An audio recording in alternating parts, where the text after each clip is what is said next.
Let's talk about recovering like an athlete. A lot of times athletes will train, they will go to practice, they will do those things, but they have a really hard time working on the recovery side. And this is what can really separate you from your competition and other athletes that are putting in the work.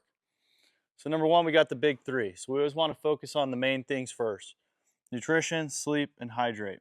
Nutrition, this is where you can talk to Kelsey, you can get it figured out, dialed in. Sleep, we're going to be shooting for at least 8 hours a night, 8 to 10 hours. I put an asterisk by this because this is your superpower. Okay, as an athlete, sleep is your superpower. You need to invest in that and put away, the TikTok, put away the Xbox, and focus on getting the sleep that you need to recover. Number three is hydrate.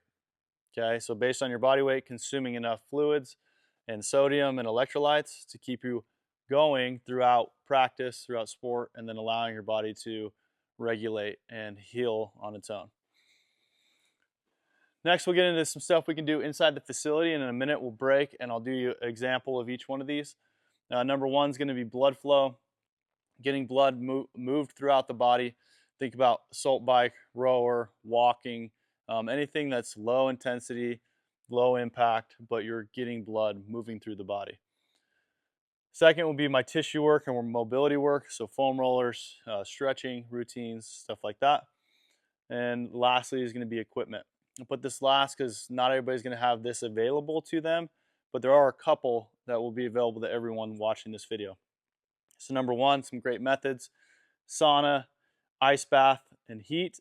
Now, when it comes to the ice bath, heat, or the contrast shower, this can all be done, in a bathtub. So if you have a bathtub, you can do the ice bath. You can just fill it up as cold as you can. You can put it in with hot water. You can sit in hot water. And then you can do your contrast shower, which is one of my favorite. It's just where you do a minute or 2 minutes of hot, a minute or 2 minutes of cold, and kind of build up round over round as many times as you can. This is going to really help with blood flow. Now, when it comes to ice bath and heat, for me, I really like heat. When it comes to getting you to recover, we want more blood flow, right? Ice bath is really good if you're achy, you have pains, injuries, getting some immediate relief there. But I always prefer to heat, sauna and heat, if I'm feeling pretty healthy and I'm just trying to recover. You're going to use massage. So if you can have access to a massage therapist, yoga, if there's a yoga class, you could even take it. Some of you guys could take it at your high school. And then lastly, compression. So examples are like Normatec compression boots and similar. So let's break it out now, and I'll give you guys some example of what you can do when you're rolling out and some different mobility work. And if you guys have any questions, you can let me know. All right, guys, here's some examples of what you can do with the foam roller. This is a Rollga roller, the Rollga. I love it. I don't get paid to say that. One of my favorite rollers I've ever used. So if you guys need to buy one, definitely recommend checking out the Rollga roller. I like it because it's got these grooves, so you can really use it on your back, your upper back, your legs, your thighs, and really get in there and get some good work in. So I usually just like to work up the posterior chain first, which means the back side of your body. So you can set up on the roller, put some weight into here, and work all the way through your calf, all the way from the ankle, all the way up. Okay, what I'd do is probably do 10 to 15 passes here. Then I'd slide up to the hamstring, work through the hamstring, and then lastly, up on the glute. So when you're doing your butt cheek, put an arm down for support, lean into it, and really push into that side and work all the way through the glute and the hip. And don't be afraid to kind of move around, adjust, kind of get some different angles and play around with that. So again, 10 to 15 passes at each stage on the lower body. And then I would flip over to the front. I'll start with my shin. So believe it or not, there's this muscle right here, the anterior tib. Really important when it comes to performance and keeping your knees healthy.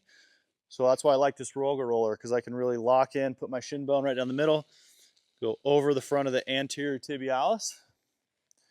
Next, I'll go down into the quads.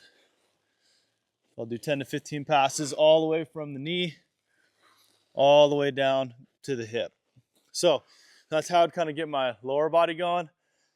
For my upper body, I usually don't roll below my rib cage, so my low back, but you can spend time from that rib cage up to the shoulders.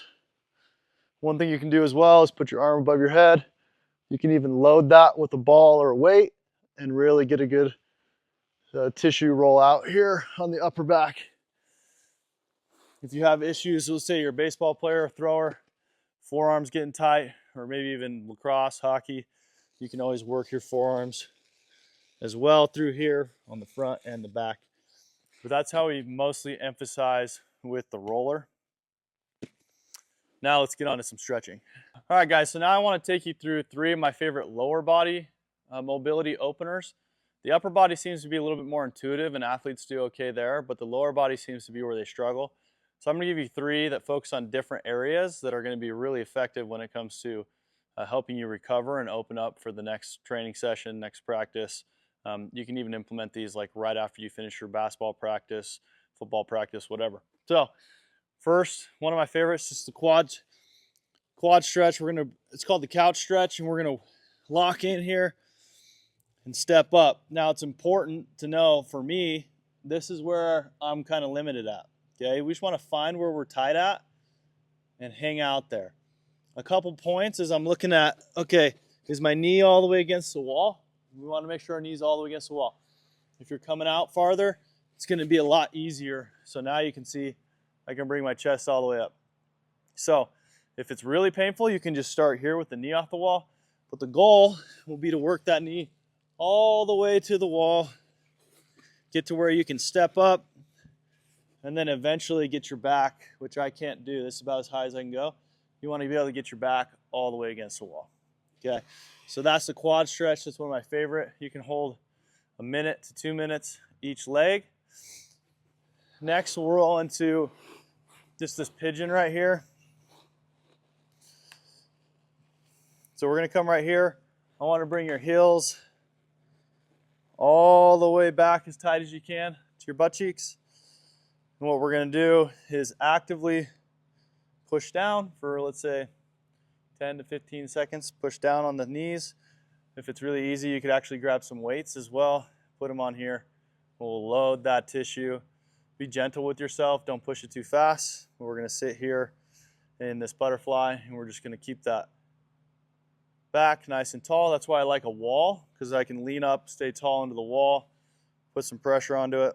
After I get about 10-15 seconds, I actually like to push down with my hands and then pull up with my inner thighs. So I'm going to pull up for 10 to 15 seconds as hard as I can, so an ISO, and then I'm going to push down. And I should be able to get a little bit more range of motion each time. Again, accumulate 1 minute to 3 minutes of kind of in and out, pushing on that. And then lastly is going to be my pigeon, which I accidentally said earlier. And what I like to do with the pigeon, if you've done this before, is the higher we can get this leg, the better. But I also want to drop this back hip and wrap this leg towards the wall right now. So I'm wrapping around my knee right here. And that gets me into this rotation that I want. And then from here, you can work and stretch until you can get down as low as you can. Ideally, you can get your chest to the floor at some point. If you want to add some active load to it, you can actually take your hands off, lower down as far as you can, and then pull up through your glute. Down, pull up through your glute. So you can spend 2 to 3 minutes, maybe get 10 reps of that on each side. And those are my 3 favorite that are really going to help your lower body feel like it's opening up and recovering for the next day.